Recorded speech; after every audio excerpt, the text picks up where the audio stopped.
আল্লাহ যার নাম রেখেছো তুমি মোহাম্মদ রসুল, সেই নামের উসিলায় দোয়া করো হে কবুল, আল্লাহ করো হে কবুল।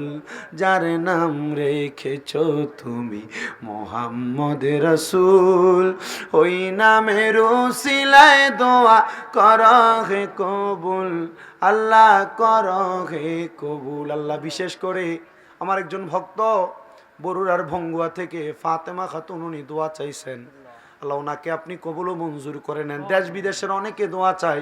আমার একজন বোন ফরিদপুর থেকে, উনি আমার মাদ্রাসার জন্য 40খানা কোরআন শরীফ দিয়া উনি দোয়া চাইছে, ওনার সন্তান বিদেশে আছে। আল্লাহ আমার বোনের সন্তানটারে কবুল ও মঞ্জুর করে নেন। বিশেষ করে কুমিল্লার মুদাফফারগঞ্জের আমার একজন বোন, ওনার কলিজার টুকরা নাতনির জন্য দোয়া চাইছে, আল্লাহ যেন ওনার নাতনিটাকে একটা নেক সন্তান